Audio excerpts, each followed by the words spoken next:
Bà cái sập ngày số ban đọc em có lâu sọc hiếp có lâu và xa lại mình tạ bóng ôn trong ban đai rồi thì lấy xạ bật nền lệ chân bạn sầm ai mơ bạn cái sập ngày cái mà số ban đọc em có lâu sẽ địa bẹ ai xong chừng một chết có máu cầm đất thom ở đà mình chết khăn mình là o có số khăn này là o cô lan là o và xa lại mình kênh có lụa sùn bạnបញ្ហានេះមិនមែនកើតឡើងសម្រាប់តែមនុស្សតិចតួចទេគឺកើតឡើងទៅលើមនុស្សរាប់លានអ្នកបាទគឺគាត់មានបញ្ហាលើទម្ងន់បាទមានបញ្ហាលើចិត្តស្ករមានបញ្ហាឆាប់ហត់ធ្វើការបន្តិចក៏ហត់ដើរចដើរបន្តិចក៏ហត់បាទងាកឃ្លានផ្អែមបាទហើយជាទូទៅគាត់បានយល់ថាគាត់បានញ៉ាំរបបអាហារបានត្រឹមត្រូវរួចទៅហើយសម័យឥឡូវនេះអ្នកខ្លះអាយុទឹមតែ30ឆ្នាំទេបាទ30ឆ្នាំជាងចាប់ដើមមានបញ្ហាលើសចិត្តស្គរហើយអត់និយាយដល់អ្នកអាយុ40អាយុ50អាយុ60ទេ30ឆ្នាំជាងមានបញ្ហាលើសចិត្តស្គរហើយបាទអញ្ចឹងខ្ញុំសូមនិយាយពីប្រវត្តិនៅក្នុងគ្រួសាររបស់ខ្ញុំខ្លះហ្នឹងឯងបាទភរិយារបស់ខ្ញុំគាត់កម្ពស់ 1.63 បាទពេលដែលមានផ្ទៃពោះគាត់ឡើងទម្ងន់រហូតដល់83គីឡូដោយសារអីដោយសារគាត់មានបញ្ហាអរម៉ូនបំពង់កហើយនឹងបញ្ហាខ្វះខប់ឈាមអាយុខ្លីបាទដល់ពេលអញ្ចឹងទៅគឺតម្រូវឲ្យហូបឲ្យគ្រប់គ្រាន់បានគ្រប់ខប់ឈាមសម្រាបុតបាទហើយធៀមឈាមទៀតពេលសម្រាហ្នឹងឯងបាទពេលសម្រាហើយគាត់សល់គីឡូ76ហើយអញ្ចឹងបន្ទាប់ពីសម្រាហើយគាត់បានធ្វើការញ៉ាំរបបអាហារត្រឹមត្រូវធ្វើលំហាត់ប្រាណគេងគ្រប់គ្រាន់គាត់ក៏សក់ពី76គីឡូមកដល់56គីឡូអញ្ចឹងបងប្អូនអាចមើលទៅគឺមានភាពខុសប្លែកគីឡូ76ហើយគីឡូ56បាទហើយលោកពូរបស់ខ្ញុំអ្នកមីងរបស់ខ្ញុំភាគច្រើនគឺមានបញ្ហាលើសសម្ពាធឈាមបាទមានបញ្ហាលើសចិត្តស្ករបាទហើយសម្រាប់អ្នកម្ដាយរបស់ខ្ញុំគឺធ្លាប់ធ្វើការលាងឈាមធ្វើការបដូរកលៀនបាទប៉ុន្តែអត់បានជោគជ័យទេហើយចំណាយលុយយ៉ាងច្រើនបាទប៉ុន្តែខ្ញុំបានដឹងរឿងមួយថាជំងឺទឹកនោមផ្អែមជំងឺសម្ពាធឈាមហ្នឹងណាបាទវាមិនមែនជាជំងឺថ្នោរពូជទេតែវាកើតមកដោយសារទម្លាប់មិនល្អដែលយើងធ្វើជាប្រចាំយូរខែយូរឆ្នាំកោបង្កទៅជាជំងឺសម្ពាធឈាមលើសសម្ពាធឈាមជំងឺទឹកនោមផ្អែមជំងឺផ្សេងនឹងឯងអញ្ចឹងយើងអាច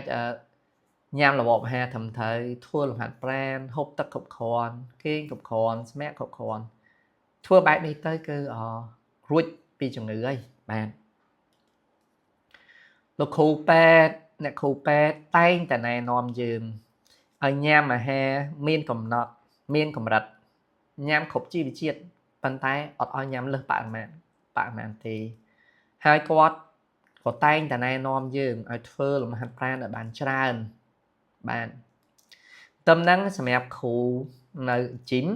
គាត់ក៏បានណែនាំយើងឲ្យទៅហាត់ប្រាណដើម្បីលើកតម្ដែក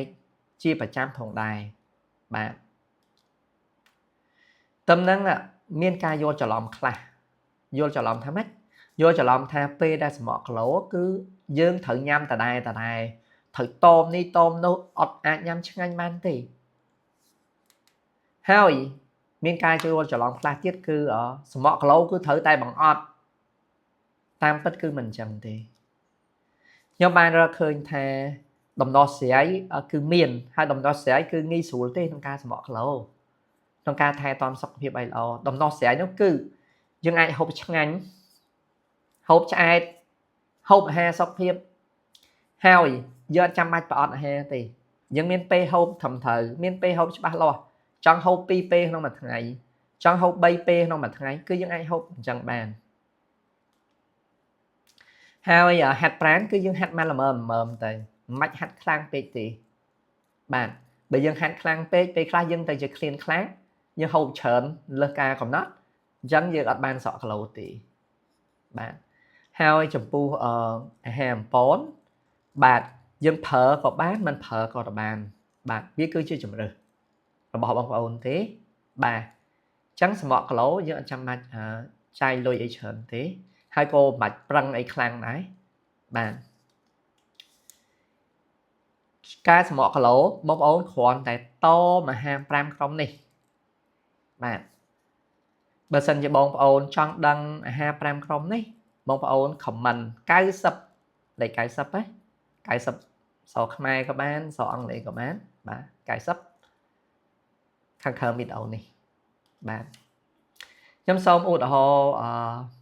ពីប្រវត្តិខ្លះនៃសិស្សស្មក់គីឡូកាលពីមុនបាទបងស្រីរស់នៅភ្នំពេញបាទគាត់ធ្លាប់ប្រើវិធីសម្រកជាច្រើនពីមុនមកបាទថ្នាំលេបថ្នាំចាក់ថ្នាំក្របអីគឺគាត់សាកអស់លេងហីបាទ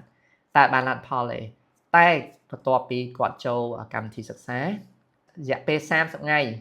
គាត់ស្រកបាន14គីឡូបាទគឺស្រកពីគីឡូ68មកគីឡូ54បាទ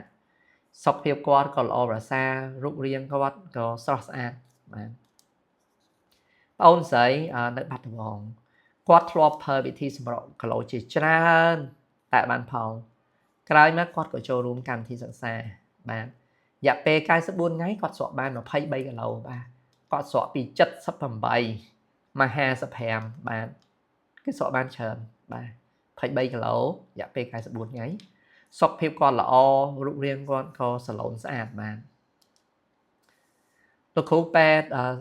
គាត់ធ្វើការនៅសៀមរាបបាទគាត់ធ្លាប់ប្រើវិធីសម្រក់គីឡូផ្សេងដែរប៉ុន្តែអត់ជោគជ័យ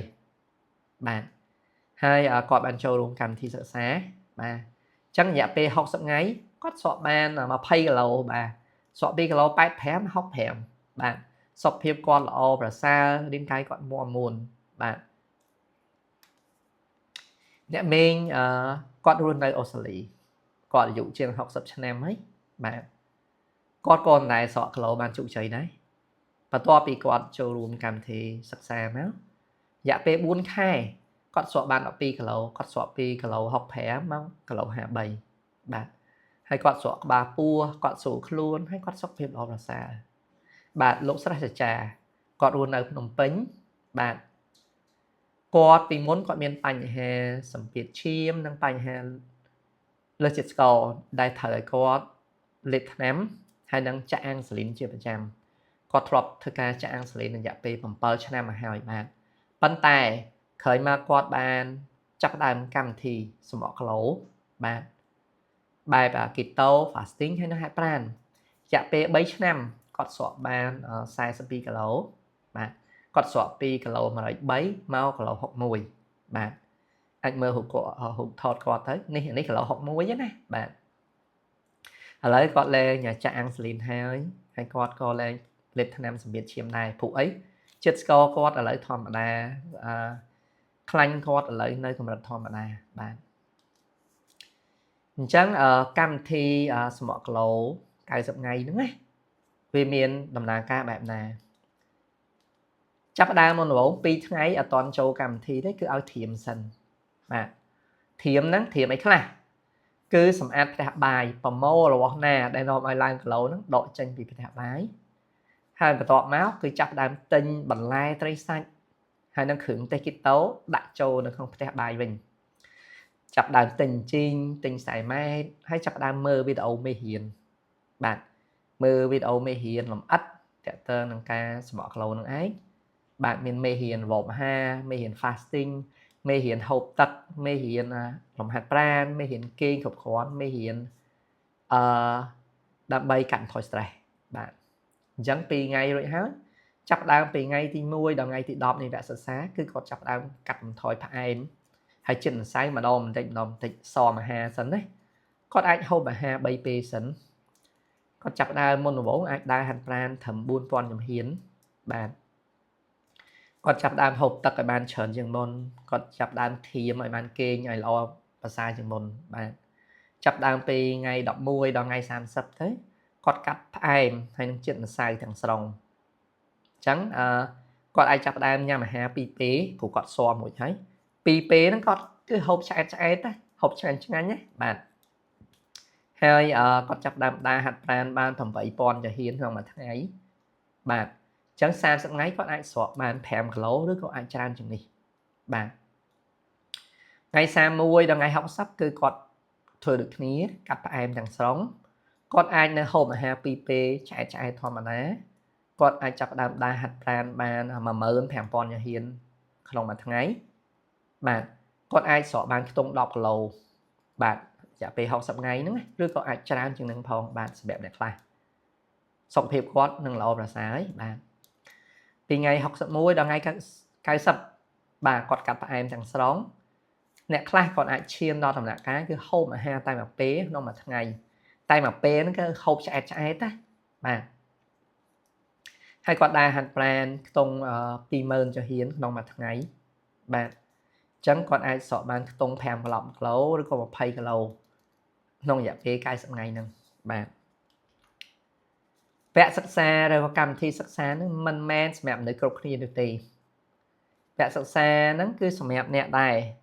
គាត់មានមូលហេតុច្បាស់លាស់ក្នុងការសម្រក់គីឡូគាត់មានគោលដៅច្បាស់លាស់ក្នុងការសម្រក់គីឡូគាត់មានការបដិញ្ញាចិត្ត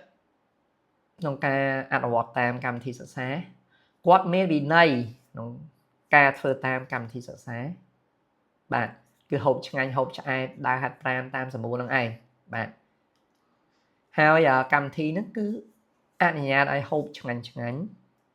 អនុញ្ញាតឲ្យហូបឆ្អែតប៉ុន្តែហូបត្រឹមត្រូវបាទ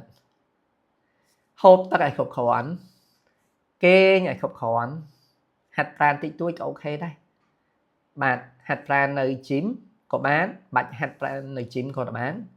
ធំតែដើរមួយថ្ងៃ8000ជំហាន15000ជំហានឬក៏20000ជំហានគឺគ្រប់គ្រាន់បាទហើយចាប់ដើមមុនដំបូងហាត់ប្រាណហ្នឹងគឺចាប់ដើមម្ដងតិចទេបាទអញ្ចឹងបើសិនជាបងប្អូនដែលកំពុងមើលវីដេអូនេះចង់ស្រក5គីឡូចង់ស្រក10គីឡូចង់ស្រក5 10គីឡូឬក៏ចង់ស្រកច្រើនជាងនេះបាទ